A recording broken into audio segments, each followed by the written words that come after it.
नमस्कार, आपण पाहता हिरकणी न्यूज.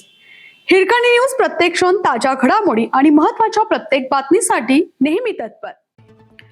कोसारी दुहेरी खून प्रकरण, अपहरण करून साक्षीदाराचाही केला खून. कोसारी तालुका जत येथील गाजलेल्या दुहेरी खून प्रकरणाला थरारक आणि संशयास्पद वळण मिळालं आहे.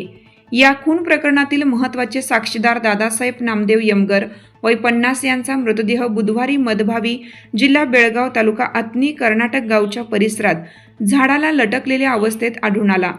त्यांचे अपहरण झाल्याचा संशय व्यक्त होत असताना जतपासून 12 किलोमीटरवर मधभावी गावात त्यांचा मृतदेह मिळाला. 2 दिवसापूर्वी जिल्हा सत्र न्यायालयात साक्ष देण्यासाठी जात असताना त्यांचे अपहरण झाल्याची तक्रार दाखल झालेली आहे. यामुळे अपहरणानंतर दादासाहेब यांचा खून करून गळफासाचा बनाव रचल्याचा पोलिसांना संशय आहे.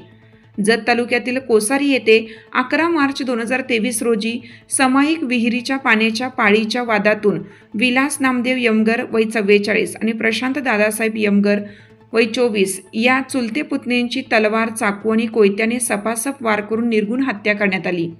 यावेळी मध्यस्थीसाठी गेलेल्या दादासाहेब नामदेव यमगर, प्रवीण विलास यमगर, यशवंत भाऊसाहेब खटके यांच्यासह अन्य काही जणांना बेदम मारहाण करण्यात आली. दादासाहेब मंगळवारी साक्ष देण्यासाठी सांगलीला जाणार होते. मंगळवारी गाडीत पेट्रोल टाकून येतो असं सांगून ते घरातून बाहेर पडले होते. त्यानंतर ते परतलेच नाहीत. नागजफाटा परिसरात ते शेवटचे दिसले होते. त्यांची दुचाकी अज्ञात व्यक्ती चालवत घेऊन गेल्याची माहिती समोर आली. घटनेनंतर अवघ्या 2 दिवसात बुधवारी सकाळी मधभावी येथे मृतदेह आढळून आला. जत आणि कवठेमहांकाळ पोलिसांचे पथक तातडीने मधभावी येथे दाखल झाले. अपहरणानंतर मृतदेह झाडाला लटकलेल्या अवस्थेत आढळल्याने हा खून करून आत्महत्येचा बनाव तर नाही ना, अशी चर्चा सुरू आहे. पोलिसांकडून अपहरण, खून आणि आत्महत्या या तिन्ही शक्यतांचा तपास सुरू आहे. कोसारी येथील दुहेरी खून प्रकरणांशी असलेले धागेदोरेही तपासले जात आहेत.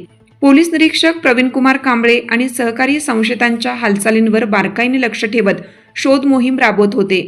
तांत्रिक माहिती, मोबाईल लोकेशन आणि स्थानिक सूत्रांच्या माहितीच्या आधारे बुधवारी सायंकाळपर्यंत 4 संशयितांना वेगवेगळ्या ठिकाणाहून ताब्यात घेतलं गेलं. आपल्या हिरकणी न्यूज चॅनलला लाईक करा, शेअर करा आणि सबस्क्राईब करायला विसरू नका आणि रहा अपडेट.